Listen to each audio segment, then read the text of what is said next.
En este video voy a abordar el tema de justicia y persecución penal. Abordo 4 capítulos, voy ordenando los temas, no siguiendo estrictamente el orden de los capítulos, pero para entender el capítulo 9 sobre Poder Judicial, el capítulo 11 sobre acceso a la justicia y defensoría de las víctimas, el capítulo 12 sobre Ministerio Público y por último el capítulo 13 de justicia electoral. Partamos por el Poder Judicial. El Poder Judicial tiene más o menos la misma estructura desde 1828, una Corte Suprema, Cortes de Apelaciones y tribunales de letras repartidos a lo largo de todo el territorio. Eso básicamente no cambia.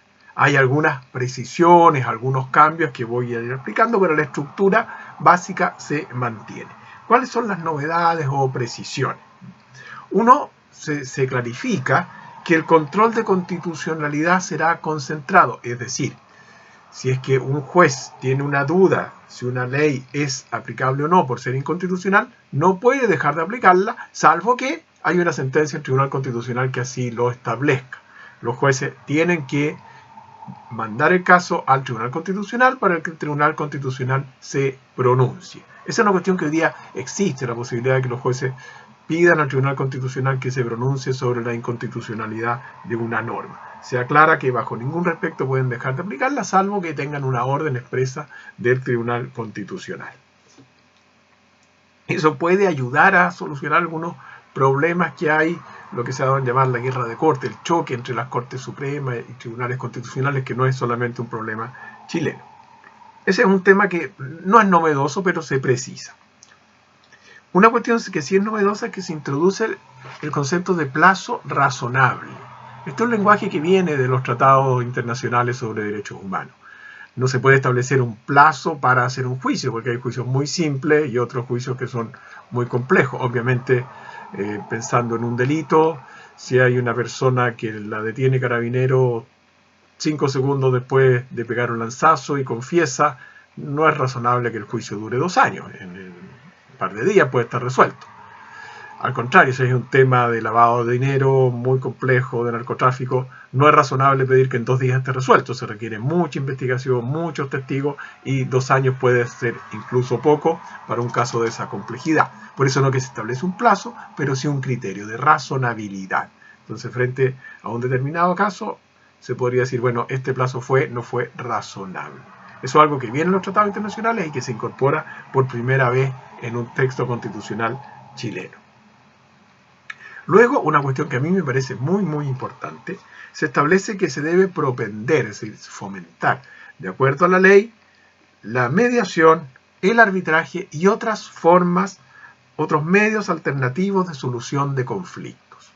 Quizás el lenguaje ya está un poco desfasado, ya no se habla de métodos alternativos, sino que de resolución colaborativa de conflictos. ¿Por qué no alternativo? Porque no es un plan B, no es que si el juicio no resulta vamos a buscar otra forma. Debe ser al revés. Primero buscamos solucionar el conflicto evitando el juicio y si eso no resulta está la alternativa del juicio. Es una cosa de lenguaje, pero lo relevante es que por primera vez en el texto constitucional se mencionan estos métodos colaborativos. Los llama alternativos, pero entendemos que son los colaborativos. Mencionando expresamente el arbitraje, mencionando la mediación y abriendo la posibilidad de otros, como puede ser la conciliación u otros mecanismos. ¿Qué tienen en común? Que son las partes las que van a solucionar sus conflictos, ayudados por un mediador o sin ayuda de un mediador negociando directamente, las partes buscan solucionar su conflicto. Eso es muy importante, porque las partes conocen el conflicto mucho mejor de lo que pueda llegar a conocerlo un tribunal. Se hacen cargo de solucionar sus problemas. Si no se puede y se amenaza la convivencia social, por cierto, el Estado va a intervenir a través de los tribunales. No se trata de dejar a las partes en la indefensión, ustedes arréglensela. Tienen la oportunidad de arreglar sus problemas, pero si no, ahí está el Estado para darle solución. Otra cuestión que se aclara es que las sentencias serán obligatorias para los casos en que se dictan, lo que jurídicamente se conoce como el efecto inter pares, solamente para las partes. Las sentencias no deben tener efecto general, salvo la del Tribunal Constitucional, pero es otro tema. Cuando se resuelve un caso, se resuelve ese caso, no se resuelven todos los casos parecidos o similares. ¿Y esto porque es una regla muy antigua, está en el Código Civil y viene de la tradición de antes de la República? ¿Por qué hay que ponerlo? Porque últimamente la Corte Suprema ha estado dictando fallos con efecto general, que vulnera la ley. Ese efecto vulnera la ley. Ahora se aclara constitucionalmente que eso no debiese hacerlo la Corte Suprema. Otra cuestión importante, se establecen algunos principios que deben regir a los tribunales. Los principios de probidad, de transparencia y de rendición de cuentas. El principio de transparencia con algunas excepciones que tiene que establecer la ley. Por ejemplo, uno no puede pretender que sean transparentes los juicios en los cuales están involucrados menores de edad. Hay que proteger la identidad, proteger la integridad de los menores. Esos juicios podrán ser reservados. Pero será la excepción la establece la ley. Otra cosa, novedad importante. La ley deberá establecer, hay un mandato de la Constitución al Congreso que dicta las leyes, la ley tendrá que establecer un proceso contencioso administrativo. ¿Por qué esto es tan importante? Este es un problema que viene desde la Constitución de 1925. La Constitución del 25 dijo, habrá tribunales contenciosos administrativos. Nunca los hubo. Entonces la gente quería demandaban en un tribunal ordinario y decían, no, somos incompetentes, el tribunal competente es el contencioso administrativo no existe, las personas quedaban en indefensión, no podían litigar en contra del Estado. Ese error volvió a cometerse en la Constitución del 80, se solucionó malamente, pero alguna solución se dio en el año 1989 con una reforma constitucional, eso se borró. Por lo tanto, no había ningún mandato al legislador para crear tribunales contenciosos administrativos. Tampoco estaban prohibidos, los podrían haber creado, pero nunca se crearon. Por lo tanto, al litigar contra el Estado, se hace en el mismo tribunal civil, con el mismo procedimiento civil. No hay ninguna diferencia. Ahora va a haber una diferencia en cuanto al procedimiento, no en cuanto al tribunal, que hubiese sido lo ideal. La doctrina administrativa viene pidiendo los contenciosos administrativos hace muchísimo tiempo, ya más de un siglo que viene esa discusión. No van a haber tribunales, por lo menos por ahora, podrán crearse legalmente, no los crea la Constitución, pero sí mandata al legislador para crear un procedimiento. Entonces va a haber un procedimiento distinto. Lo que bien no soluciona completamente el problema, pero por lo menos lo aminora. Se van a crear tribunales penales con competencia nacional. ¿Esto qué significa? Hoy día los tribunales penales tienen una competencia territorialmente acotada. El Tribunal Penal de Temuco, el Tribunal Penal de Valdivia tienen competencia en la comuna respectiva y las comunas aledañas. Se van a crear tribunales con competencia en todo el país para algunos delitos que son los que corresponde conocer a la Fiscalía Superterritorial, a la cual me voy a referir enseguida. ¿Cuáles son estos delitos? Los que tienen que ver con el crimen organizado y con crímenes de alta complejidad. Eso puede dar lugar a una judicatura especializada. Antiguamente tenía un tribunal civil que veía problemas laborales, problemas de familia. Ahora se crean tribunales, hay tribunales de familia, antes se llamaban tribunales de menores, tribunales de familia, tribunales laborales. Entonces hay una judicatura que se va especializando.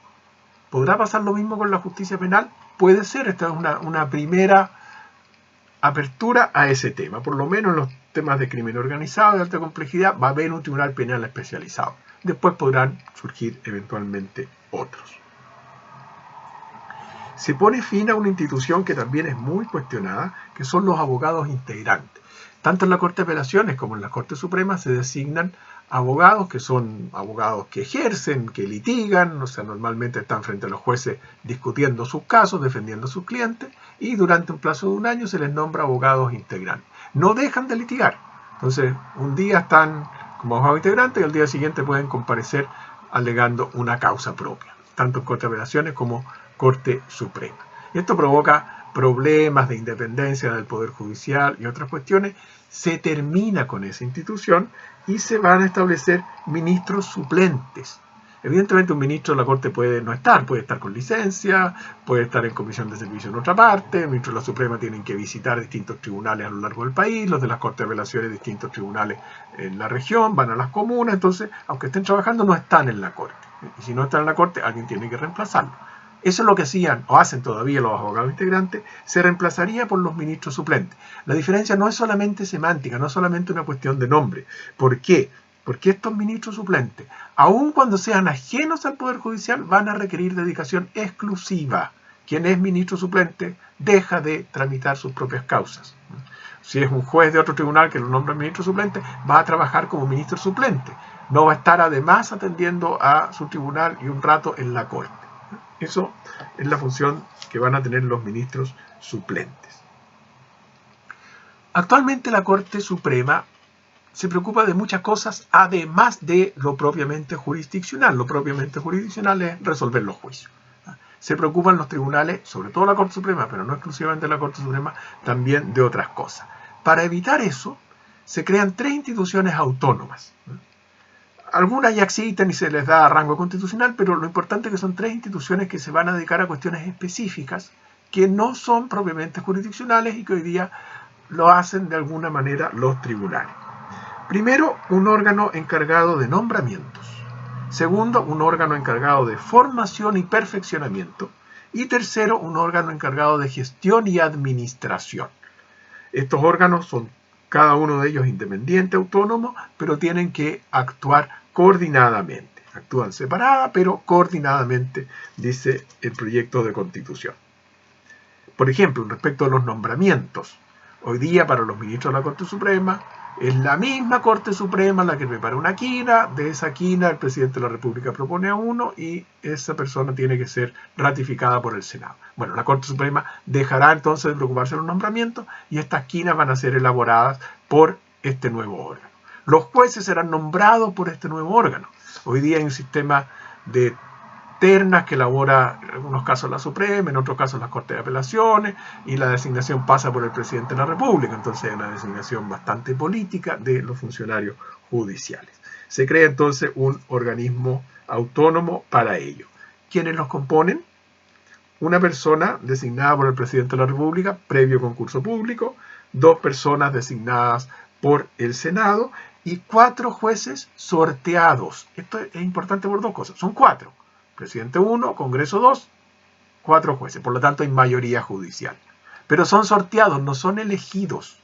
Eso evita que haya cobro de favores dentro de los jueces. Yo voté por ti, por lo tanto, tú nómbrame en un cargo superior. Son sorteados. Son sorteados, por lo tanto, se evita eso. No son representantes de un determinado grupo. Son representantes de la judicatura en general porque de allí vienen. Y se regula cuáles son los requisitos para poder entrar en el sorteo. Además, hay algunas reglas para evitar los nepotismos en los nombramientos judiciales. Por ejemplo, no pueden ser nombrados parientes de ministros de la Corte Suprema, de ministros del Tribunal Constitucional, del presidente de la República, de senadores, etc. Ese es uno de los órganos autónomos que se crea, para mi juicio, el más importante, porque no hay nada parecido hoy día. Luego hay otros 2 órganos autónomos que vienen, digamos, a dar continuidad a cuestiones que existen. Un órgano autónomo que va a administrar. Actualmente existe la Corporación Administrativa del Poder Judicial. Se preocupa, qué sé yo, de construir edificios, de arrendar locales, de ese tipo de cuestiones. Va a haber un consejo directivo autónomo de la Corte Suprema para poder tomar este tipo de decisiones. Otro órgano autónomo va a ser algo parecido a lo que es la Academia Judicial, un órgano encargado de la formación y perfeccionamiento de los jueces y ministros de corte. Se aclara cuál debe ser la función de los fiscales judiciales. Las Cortes de Apelaciones, las Cortes Supremas tienen fiscales judiciales. A veces los fiscales judiciales integran sala. Por este mismo problema de los abogados integrantes, los fiscales integran la sala. O cumplen roles de hacer, por ejemplo, una propuesta, revisar un caso, dar una opinión y después la Corte emite el fallo. Bueno, los fiscales judiciales van a tener un rol absolutamente distinto y deben, de ahora en adelante, si es que se aprueba la opción, velar por la conducta de los funcionarios, tanto los funcionarios judiciales, juezas y juezas, como de funcionarios administrativos del Poder Judicial, sin cumplir funciones jurisdiccionales. Están encargados de velar por la buena conducta. ¿Qué pasa si descubren a alguien que comete un delito, que acepta un soborno, por ejemplo? No lo pueden castigar porque eso sería una función jurisdiccional. Bueno, lo pueden acusar y va a haber un tribunal de conducta, integrado por 3 jueces, que van a ser también sorteados. Estos jueces que sean sorteados entonces van a dictar el fallo, se puede apelar frente a un nuevo tribunal de otros 3 jueces sorteados. Se asegura en ese sentido la doble instancia, que es un derecho humano garantizado en tratados internacionales. Y ese castigo no puede ser por las resoluciones. Se dicta una resolución, por mucho que se haya equivocado, no se puede castigar al juez por cometer un error. Hay mecanismos para arreglar el error a través de los recursos. Un recurso que se mal utiliza ahora es el recurso de queja. Y eso se acabaría. ¿Por qué? La queja es para acusar a un juez de haber hecho algo mal, de cometer alguna ilicitud, de una irregularidad. Pero se utiliza para revertir las sentencias.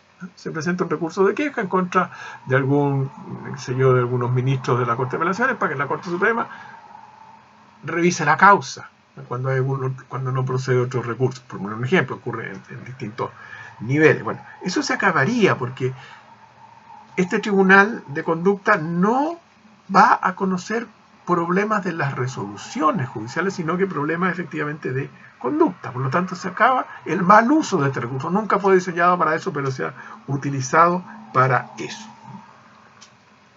Esas son las mayores novedades en materia de poder judicial. Cosa distinta es la justicia electoral. La justicia electoral no depende del poder judicial, es absolutamente independiente. Y hay un capítulo que trata de la justicia electoral y el servicio electoral. No hay muchas novedades. Se mantiene un tribunal calificador de elecciones, conocido como TRICEL, y tribunales electorales regionales. Se mantiene más o menos la misma estructura. Algunos cambios menores pero significativos. ¿Qué es lo que es nuevo respecto a la competencia del Tribunal Calificador de Elecciones? Va a conocer apelaciones de los tribunales internos de los partidos políticos en caso de expulsión o en caso de suspensión de militantes, o también respecto de la calificación de elecciones internas. O sea, los partidos políticos van a estar sujetos a un mayor control. Tienen su órgano interno, tienen un tribunal interno, pero lo que hacía este tribunal interno se puede reclamar ante el Tribunal Calificador de Elecciones. Hoy no hay apelación y se ha recurrido, buscando algún mecanismo, a recursos de protección. Se dice, por ejemplo, que este tribunal del partido no respetó el debido proceso y por eso entonces tendría que repetir y dictar otra sentencia. Pero no es propiamente una apelación de lo que ya hizo el tribunal interno del partido político. Se someten entonces a un mayor control, un mayor escrutinio por parte del Tribunal Calificador de Elecciones. Eso es bien relevante. ¿Por qué? Porque los partidos políticos pasan a tener mayor importancia, como es en todas las democracias modernas, y Chile estaba muy al debe en ese tema. Pero al darle mayor importancia, al darle mayor poder, mayor preponderancia, obviamente tienen que estar sujetos también a un mayor control. Otra competencia nueva del Tribunal Calificador de Elecciones es que va a pasar a conocer de las inhabilidades y renuncia de parlamentarios. Eso ordena un poco el naipe porque eso hoy día lo conoce el Tribunal Constitucional y la verdad que no es un problema de constitucionalidad. Así que me parece adecuado que eso pase a competencia del Tribunal Calificador de Elecciones. Respecto del servicio electoral, que se trata en el mismo capítulo, afortunadamente no hay cambio, porque el servicio electoral es de los mejores servicios electorales del mundo y tiene un reconocimiento en todas partes. En pocas partes del mundo podemos tener la noche de la elección a las 7, 8 de la tarde, 1, 2 horas después que cierran las mesas, ya resultados confiables que todo el mundo acepta y prácticamente definitivos. Cuando las elecciones son muy peleadas, a lo mejor no será a las 8, será a las 11 de la noche, pero dentro del día normalmente sabemos con claridad el resultado electoral. Lo único que se modifica es que se le agrega una competencia, que es llevar el registro de iniciativas ciudadanas. Dentro de los cambios que están en otro capítulo, en el capítulo de participación política, existe la posibilidad de que los ciudadanos presenten proyectos de ley, para lo cual hay un sistema de juntar firmas. Bueno, eso lo va a organizar el servicio electoral. Lleva el registro y su plataforma se podrá ingresar para firmar con clave única si uno quiere adherir a esa propuesta. Eso en cuanto a la justicia ordinaria, la justicia electoral. Luego hay otros 2 capítulos referidos a persecución penal. Aunque primero está el de acceso a la justicia, voy a explicar primero el Ministerio Público para entender luego este otro capítulo que se agrega al Ministerio Público es lo que conocemos hoy día la Fiscalía Nacional. La Fiscalía Nacional tiene por responsabilidad ejercer la persecución penal como principal responsabilidad. Tiene también como responsabilidad proteger a las víctimas y testigos. Y aquí puede surgir un problema porque se va a crear, en este otro capítulo, se va a crear un Servicio Nacional de Acceso a la Justicia y Defensorías de las Víctimas. Entonces ahí puede haber un choque de atribuciones que hay que ver cómo funciona en la práctica, cómo se regula y cómo se coordina. Desde el punto de vista de la estructura de la Fiscalía o del Ministerio Público, no es tan distinto, pero sí hay una novedad importante. Hoy día hay una Fiscalía Nacional, fiscalías regionales, y las fiscalías regionales a su vez tienen fiscalías locales en las distintas comunas. A esto se agrega una Fiscalía Supraterritorial para conocer de algunos delitos que son los mismos que están ya mencionados a propósito de un tribunal penal que tenga competencia en todo el territorio nacional, es decir, delitos vinculados al crimen organizado y de alta complejidad. Esta fiscalía supraterritorial puede ser importante en la persecución de los delitos, porque, sobre todo en los temas de crimen organizado, es muy difícil parcelarlo territorialmente. Es decir, esta organización criminal funciona en la región de la Araucanía, pero pasamos a los lagos y ahí entonces no funciona. Sí funciona. Entonces va a ser competencia de otro tribunal. En ese sentido es mejor que haya un órgano que tenga competencia en todo el territorio nacional para ello. Se mantiene el sistema de asignación del fiscal nacional, que se había discutido harto a propósito del último proceso para nombrar al fiscal nacional, que recordarán ustedes pasó varias veces por el Congreso y se tuvo que volver a elaborar la quina por parte de la Corte Suprema. Entonces se esperaba que eso fuera modificado, se mantuvo tal cual, los mismos problemas de ahora van a seguir igual. Lo que se crea, esto fue muy discutido, es un Consejo de Coordinación Interinstitucional. ¿Por qué fue muy discutido? El Ministerio Público es autónomo, independiente del gobierno, independiente de las policías. El Ministerio Público le da órdenes a carabineros e investigaciones. Por tanto, tiene que tener independencia y no estar sujeto a lo que carabineros e investigaciones puedan decidir respecto de su funcionamiento. Tiene que ser independiente del gobierno, por ejemplo, si tienen que perseguir delitos de corrupción. El gobierno podrá preocuparse de la seguridad, de la prevención, pero la política de persecución criminal lo hace la Fiscalía. Entonces, por eso se discutió tanto este Consejo de Coordinación Interinstitucional. En la medida que sea un órgano asesor, no hay problema. Vamos a ver enseguida su composición. Hay ministros de Estado, policías, la medida que se coordinen con la labor fiscal, que lo asesoren, que le den idea, está muy bien. El problema puede ser que este consejo intente pautear, dar órdenes, fijar política de la Fiscalía. ¿Quiénes integran o van a integrar este consejo? 3 ministros de Estado. Son el ministro encargado de la Seguridad Pública, hoy el ministro del Interior, pero podría cambiar. El ministro encargado de las relaciones con el Poder Judicial, hoy el Ministerio de Justicia y Derechos Humanos. Y el ministerio encargado de los temas de mujeres, hoy el Servicio de Mujer y Equidad de Género. 3 ministros, el general director de Carabineros, el general director de la Policía de Investigaciones, el director nacional de Gendarmería, el director del Servicio de Impuestos Internos. Esto es curioso, Impuestos Internos se preocupa de cobrar impuestos, pero hay muchos delitos tributarios de impuestos internos, tiene que ver entonces con la persecución de esos delitos tributarios. La Policía Marítima, eso depende de la Armada, pero es un órgano dentro de la Armada, entonces no está el comandante jefe de la Armada, sino que el director o jefe de la Policía Marítima, y un representante de un organismo encargado de la prevención del lavado de dinero y del crimen organizado. Ese organismo podrá depender después de algún ministerio o de alguna policía, un organismo encargado de la prevención del tipo de delito. También un representante va a integrar también este Consejo de Coordinación del Ministerio Público. Y por último, como les había dicho, se crea un servicio nuevo, que es el Servicio Nacional de Acceso a la Justicia y Defensoría de las Víctimas. Nuevo, no existe, no hay nada parecido hoy día.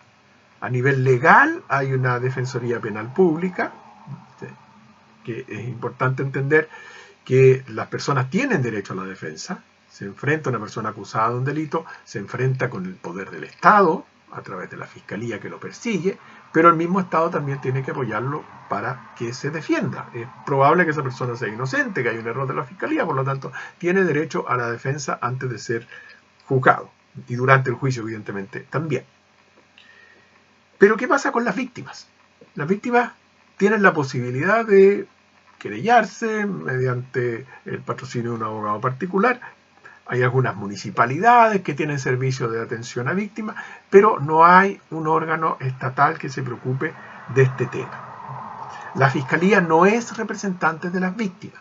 La Fiscalía representa a la sociedad. La sociedad tiene interés en que se castigue un delito. Y ese interés puede ser distinto al de la víctima. A lo mejor la víctima no le interesa. No me interesa ir al juicio, me da lo mismo que los castiguen o no, a mí déjenme tranquilo. O la víctima puede querer un castigo mucho más alto que el del fiscal, por razones que sean. Entonces la Fiscalía no representa a las víctimas. ¿Quién las representa? Como digo, pueden tener un representante privado. Se crea este organismo, que este organismo tiene que prestar orientación, asesoría y representación jurídica al interponer acciones para reparar el daño y persecución penal. En palabras más simples. Reparar el daño es buscar una indemnización de perjuicio, buscar recuperar las cosas que le robaron, y persecución penal es buscar el castigo de las personas responsables del delito del cual fue víctima. Esto puede crear algunos problemas de coordinación con la Fiscalía. Hay que ver un juicio en que esté el fiscal pidiendo una cosa y la Defensoría de las Víctimas pidiendo una cosa distinta. Eso puede ser complicado. Puede ser complicado también porque la Fiscalía va a mantener esta función de proteger a víctimas y testigos. Entonces, por un lado, lo protege la Fiscalía y por otro lado, lo protege esta nueva Defensoría de la Víctima. A las víctimas, no a los testigos. Los testigos, esta Defensoría es para víctimas, no es para testigos. Entonces, el tema de protección de víctimas puede también haber una dualidad de funciones compleja. Habrá que ver cómo funciona, cómo se coordinan estos dos organismos.